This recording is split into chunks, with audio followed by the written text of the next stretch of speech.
Back in episode 29, we took a deep dive into Act 1 of the Save the Cat story structure, and I let you in on a little secret.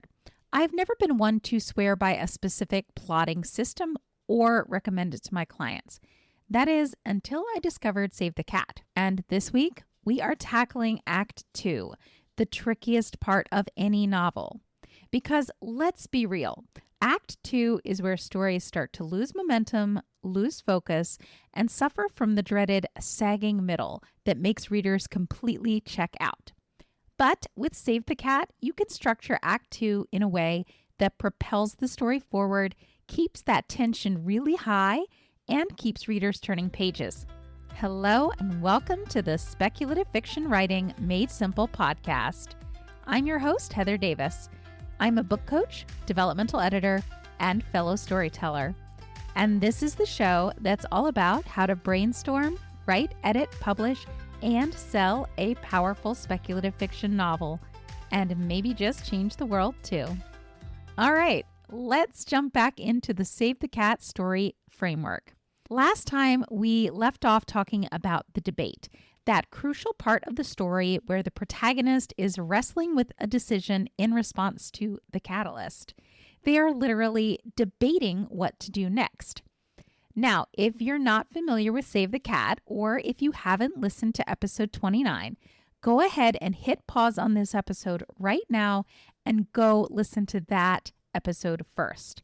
Trust me, it'll make everything we're going to cover today so much clearer.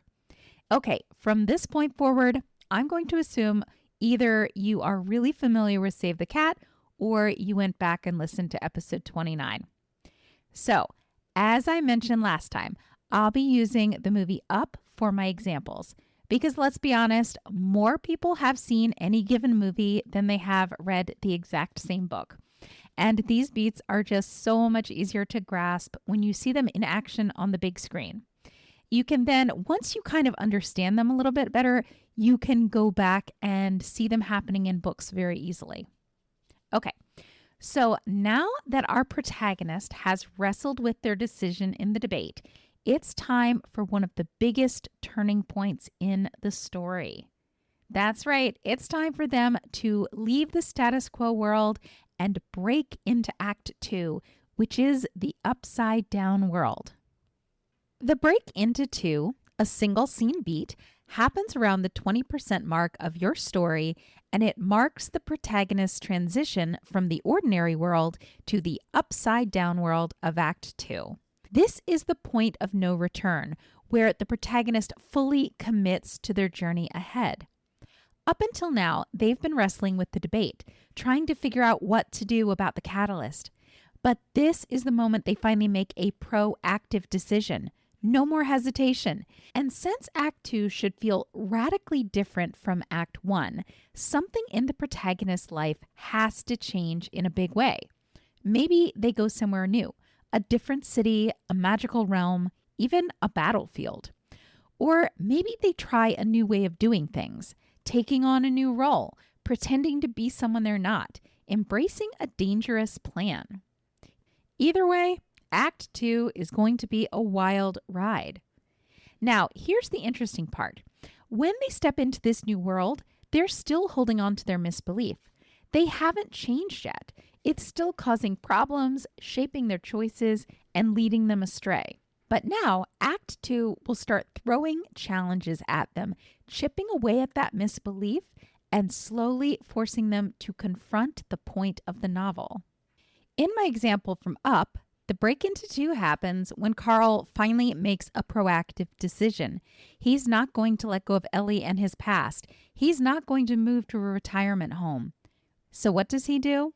He lifts his entire house into the air with a massive cluster of colorful balloons and sets off for Paradise Falls, determined to fulfill the dream he and Ellie always had. At this moment, Carl has fully committed to his journey. He left his ordinary world behind, literally, and he stepped into the Act 2 world, where everything is about to change. The 7th beat is the B story, and this isn't really just another plot beat. It's more of a concept. It's the emotional counterpoint to the main plot, often centering around a relationship that helps the protagonist grow, change, and complete their character arc. Here's how I like to think about it. After the catalyst, the protagonist now has a new story goal, something external that they desperately want. Maybe they want to survive a war, save a prince, or learn magic. But that external goal, it usually has nothing to do with overcoming their misbelief or learning the point of the novel. And at this stage, it shouldn't. Because right now, your protagonist doesn't even realize they have a misbelief. That's where the B story comes in. The B story and the special character or characters that come with it act as a bridge between what the protagonist wants, their goal, and what they actually need, learning the point of the novel. Which means the B story is populated by one or more characters who enter the protagonist's life once they step into the Act 2 world. These are usually mentors, friends, or love interests, and they'll play a crucial role in nudging, or sometimes shoving, the protagonist toward the internal transformation they need. So while your protagonist is chasing that big external goal, the B story characters are subtly, but not too subtly, guiding them toward a deeper realization that will ultimately define their journey. My example from Up is Russell. Russell is Carl's B story character in Up. He first shows up on Carl's porch just before the catalyst, eager to get his final badge and become a senior wilderness explorer. His goal? To assist an elderly person, which in this case means helping Carl with anything he might need. Carl, of course, wants nothing to do with the persistent little kid, so he sends Russell on a wild goose chase to find a made-up bird called a snipe, just to get rid of him. As far as Carl is concerned, that's the last he will ever see of Russell. But then Carl's house takes off, soaring toward Paradise Falls, and what happens? A knock at the door. Russell accidentally hitched a ride, and just like that, Russell becomes the relationship that will help Carl overcome his misbelief. The 8th beat is called the Fun and Games, and this is actually a multi-scene beat. This takes up a really, really big portion of your novel. It's huge, and I absolutely love the Fun and Games. So the Fun and Games beat is often called the promise of the premise, and for good reason. This is where the story delivers on what you teased on your back cover blurb. At this point, the protagonist is fully pursuing their new external goal, and we get to see how that's working out for them.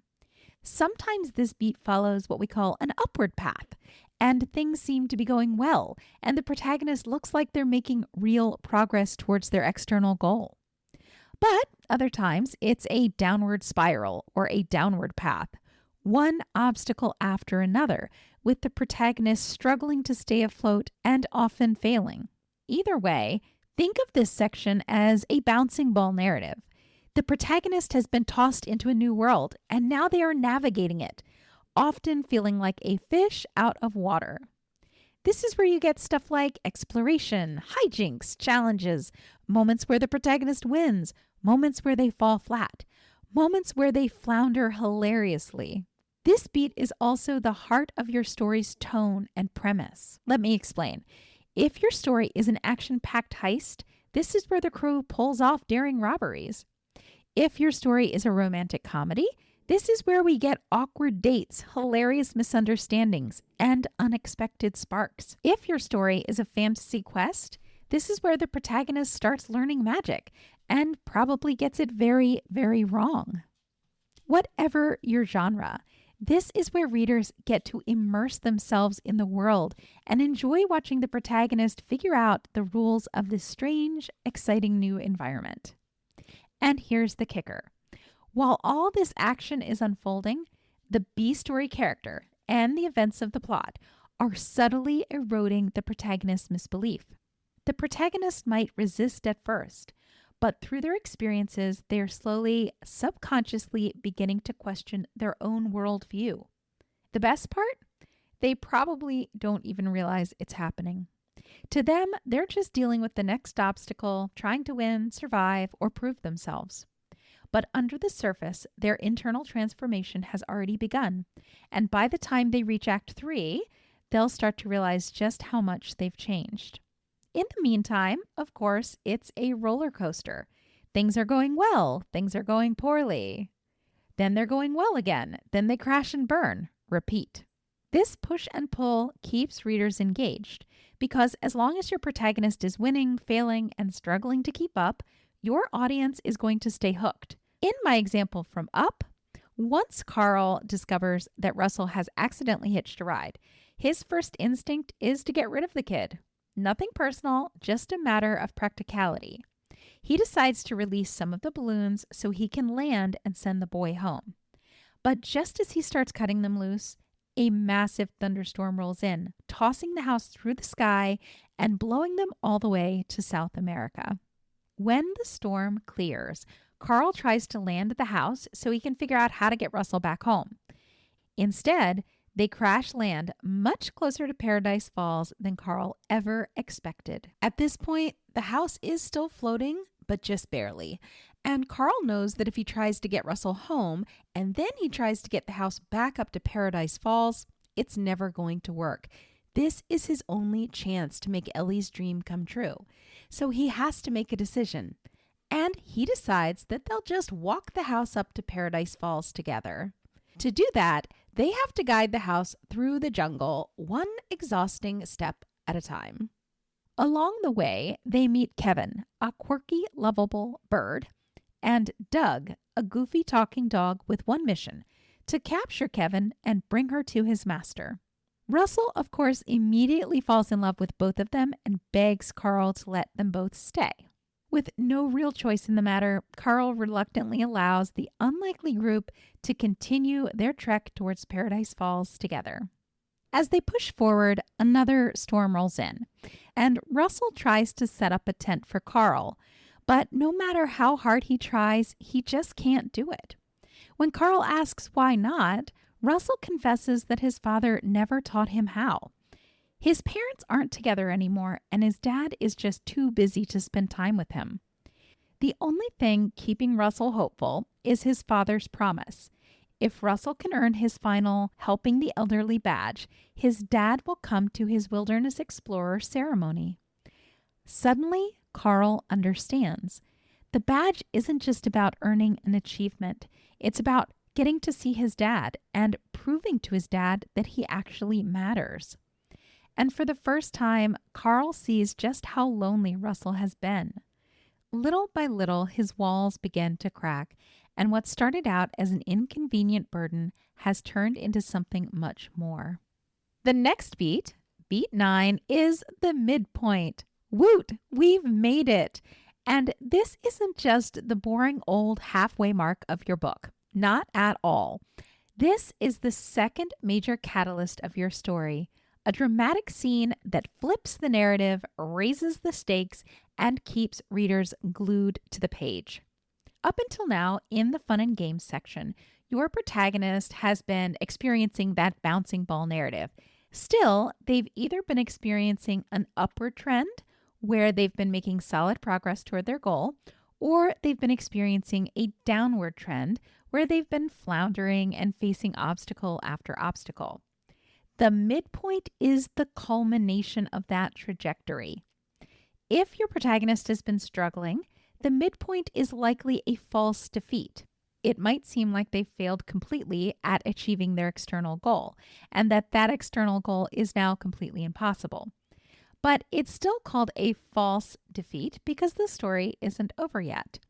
They still haven't learned the point of the novel, and that means there's still room to fight, grow, and change. If your protagonist has been succeeding, then the midpoint is probably a false victory.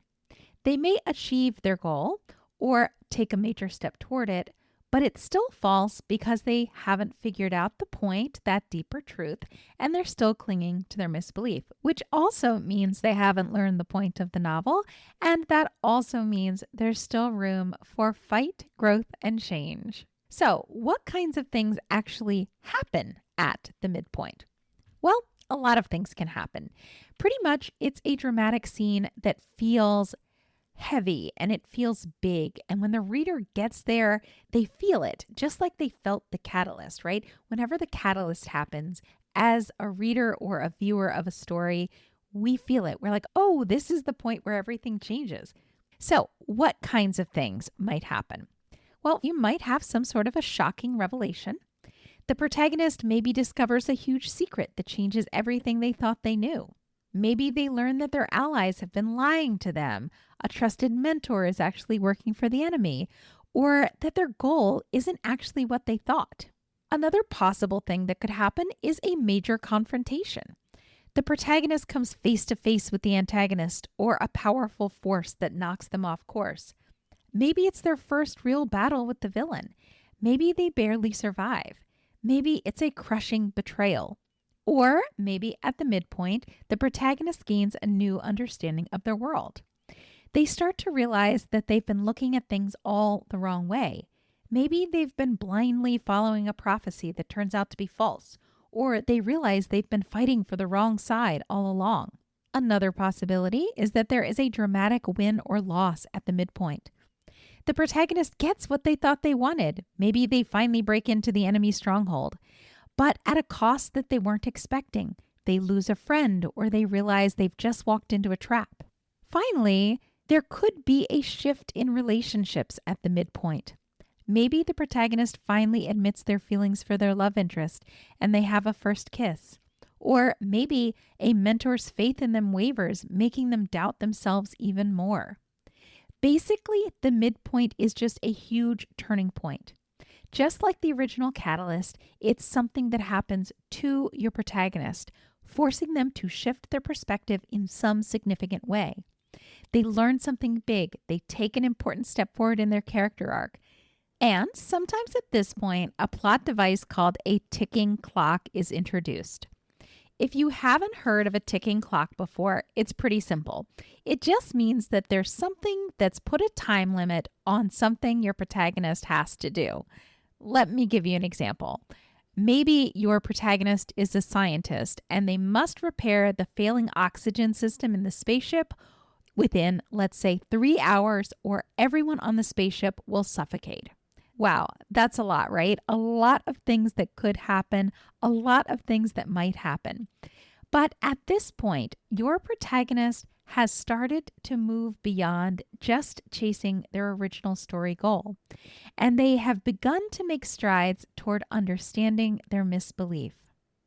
Don't get me wrong, they haven't fully learned the point of the novel yet, but they're starting to see things more clearly, which means that if your midpoint, the one that you currently have in your novel, maybe already written or maybe planned out, is just some random scene that happens to fall in the middle of the novel, it's time for you to rethink it. In fact, when I work with clients, we spend a heck of a lot of time on this moment in the story because it's the fulcrum of the entire novel.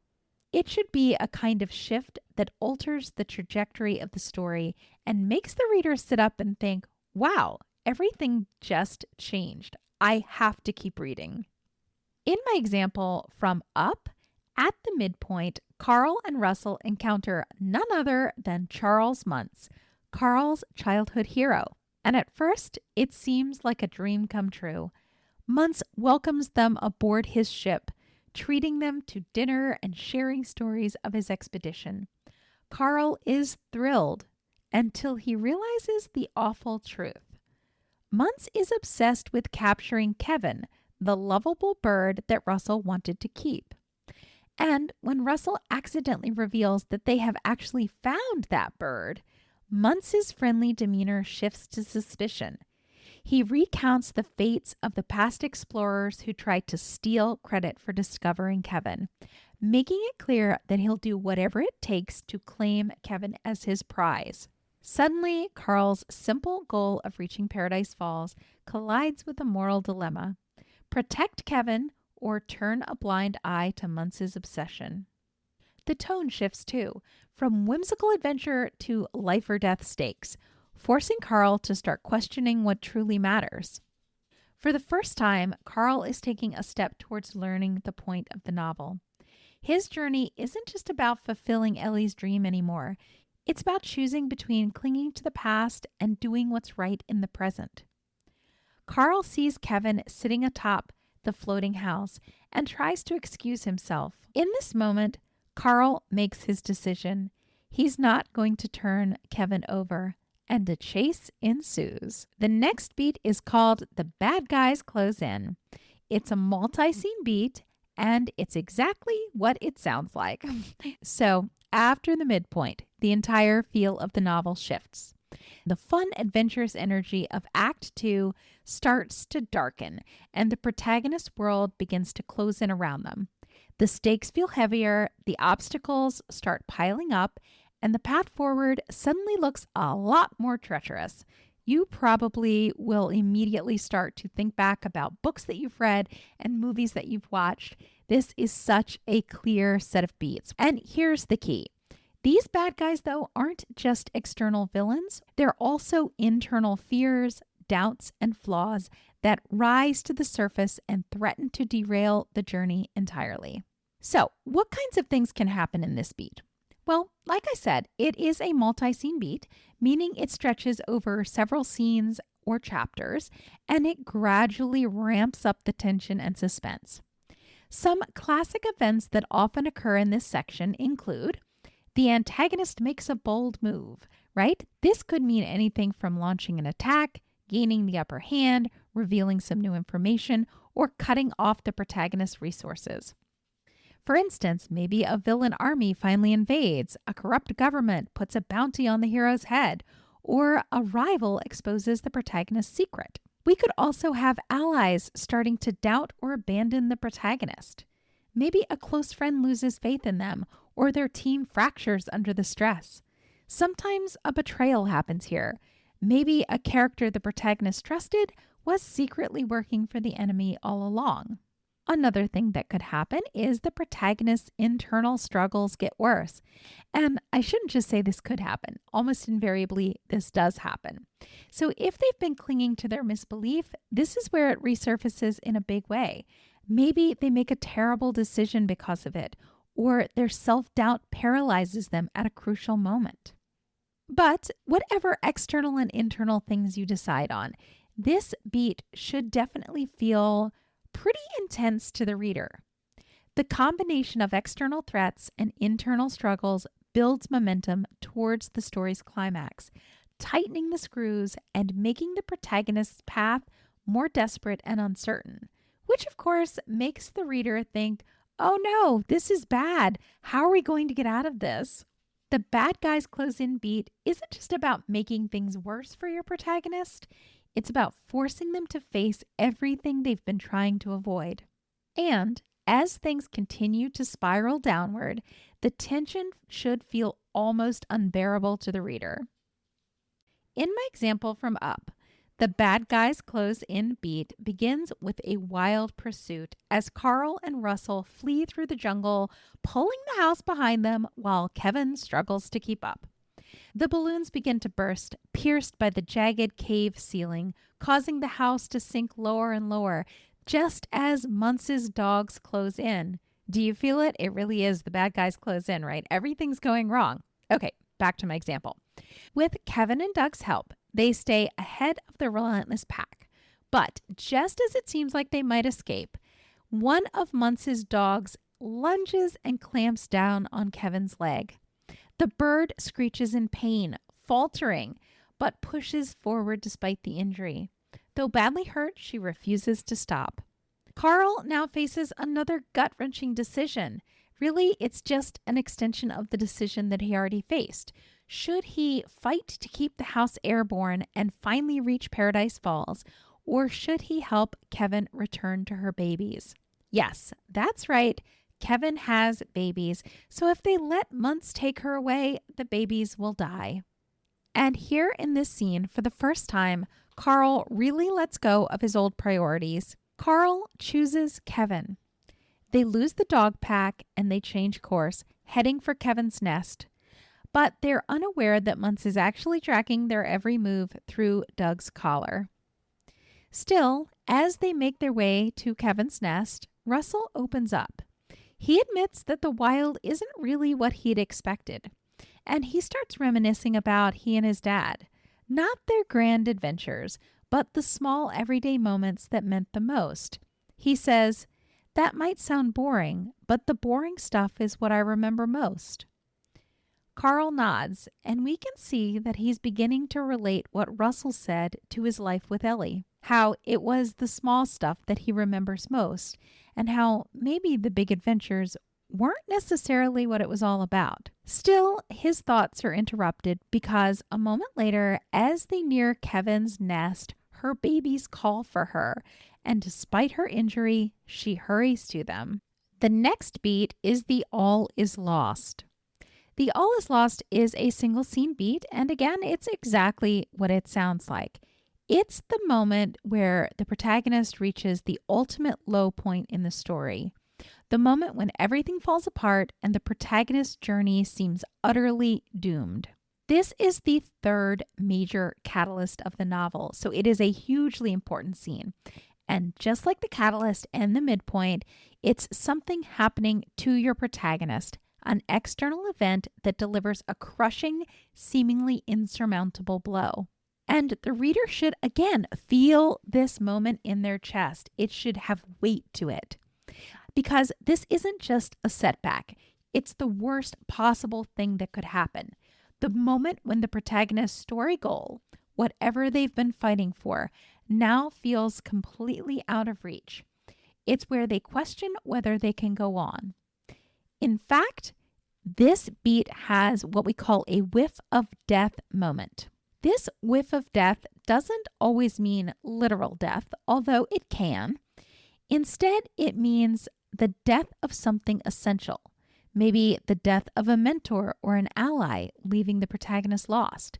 Or a symbolic death, the death of hope or faith or a belief in something that they once held dear. Or maybe even the loss of a dream or a relationship or even a sense of self.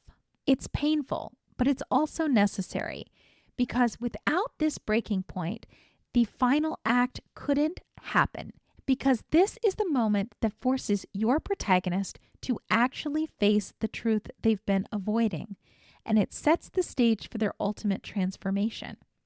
Basically, this is the thing that has to happen so that they can finally put all the stuff together that they've been going through and overcome their misbelief.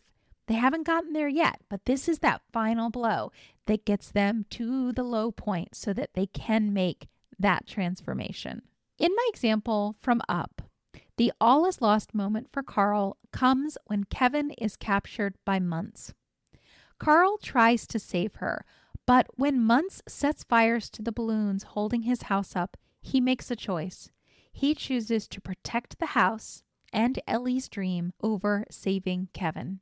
And in doing so, he loses Russell's trust. Heartbroken, Russell storms off and turns his back on Carl, accusing Carl of caring more about his house than about the people around him. For the first time, Carl is truly alone.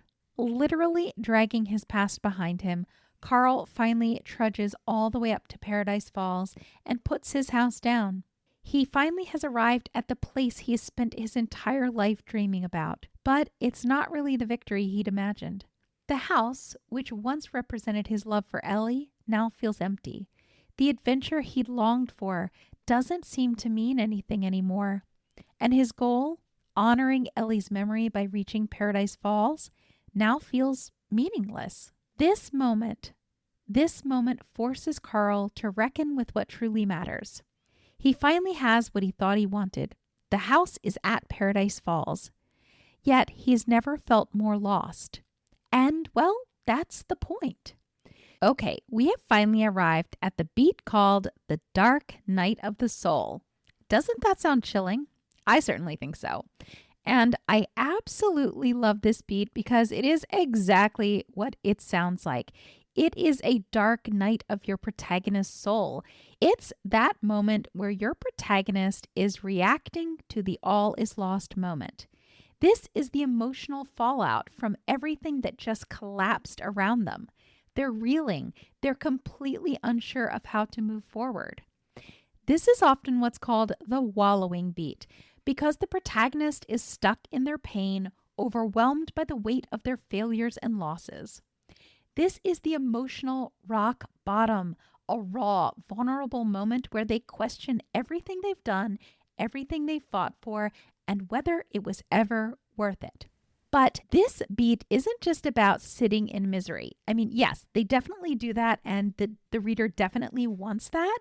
But within this beat, there is this transformational moment that must happen to your protagonist to help them complete their character arc. And it's called the Dark Night Epiphany. So they've been sitting in their emotions. They've been wallowing around in them. They don't know what to do. They want to give up, sort of all the bad stuff. And then suddenly, voila, they start to have this epiphany. They start to see the light. Buried inside their despair is a flicker of understanding, a realization that begins to reframe their entire perspective. No, they don't have the full solution yet, and they're still struggling. But for the first time, something really clicks. This epiphany is often triggered by an event, maybe an external event or an internal event. For example, maybe they have a powerful memory or reflection. Maybe the protagonist looks back on something from their past and sees it in a new light. Maybe they recall a lesson from a mentor or remember words they once ignored and suddenly those words make sense in a way that they never did before. Maybe they have an emotional confrontation with a friend, an ally, or even the antagonist, and it helps to force them to face the truth. Maybe a love interest calls them out on their behavior, or a former ally tells them, "This is why you'll never win." Really, it could be a lot of things that could trigger this moment where they finally have this epiphany. But whatever the case, this is the moment where they finally, voila, learn the point of the novel. It's like whoosh, they finally get it.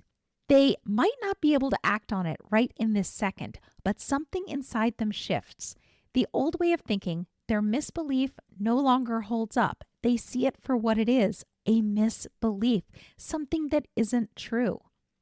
This realization gives them enough clarity and determination to push forward into Act 3, where they will prove to the reader and to themselves that they have changed. The Dark Night of the Soul is that perfect beat where despair and hope collide, and I think that's why I love it so much. It is so completely angsty. In my example from Up, Carl sits alone in his house at Paradise Falls, surrounded by Ellie's belongings. He's finally achieved his lifelong dream. He's there at Paradise Falls. He's done it. He's proven to Ellie that he could make her dream come true, even if she's not really there to enjoy it anymore. But instead of triumph, he feels hollow. Russell is gone, Kevin is captured, and he is left with nothing but regret. As he flips through Ellie's adventure book, he sinks into failure, convinced he's let her and everyone else down. But then he stumbles upon something unexpected. He looks at Ellie's adventure book and all the pages where she was going to fill with their adventures once they went to Paradise Falls, and he notices that she's filled them with pictures of her actual life and all of the adventures they had together, the simple ones, the small ones, all of the ups and downs of what it meant of having a life together all those years. And when he comes to the last page, it says, "Thanks for the adventure. Now go have a new one." And just like that, everything shifts. Carl realizes that Paradise Falls was never Ellie's adventure. Their life together was her adventure. She had dreamed of visiting this far-off place, but she never saw it as the thing that would make her life complete. For Ellie, the adventure wasn't some grand journey. It was the life she built with Carl, the laughter, the quiet moments, the simple joys of being together. Now, finally, he understands the truth. Ellie had already lived her adventure. This is his Dark Night Epiphany. And for the first time, he sees that clinging to the past isn't honoring Ellie. It's keeping him from truly living. It's keeping him from having the next adventure that she wanted him to have. And so he learns the point of the novel. Carl finally understands that life itself is the adventure. It's not about some faraway place, but the simple everyday moments. Whew! That was a lot. And now that Carl has had this epiphany, he's going to have to go out into Act 3 and prove it to himself and prove it to the reader. But that's for next time, because boy, have we had a long episode today. So we're going to stop and we're going to end with Act 2, and we'll pick up with Act 3 in an upcoming episode. And of course, if you're interested in getting the handy dandy little workbook that goes along with this episode so you can follow along and try and plot out the Act 2 of your story, then definitely go to the show notes. You'll find a link for that right there. If, on the other hand, you have a burning writing question that you would like to ask me in an upcoming episode for Ask Me Anything Thursdays, you'll find a link to that too. And finally, if you've been hearing me talk a lot about the clients that I work with and all the things that we do together, and you're interested in making progress on your novel, then maybe a program Clarity Chat would be right for you. It's a totally free chat with me, and we just talk about you and your book, and we talk about whether book coaching might be right for you. So if that sounds like something that would be helpful to get your book written this year, then go ahead and check that out in the link as well. And of course, if you find this podcast helpful and useful and you'd like to hear more, please share it with a writer friend. That helps the show to grow, and it helps me reach more people, and we can keep growing and thriving together. Until next time, keep writing, keep dreaming, and remember, the world needs your stories right now, so don't you dare give up on your novel or yourself. Talk soon.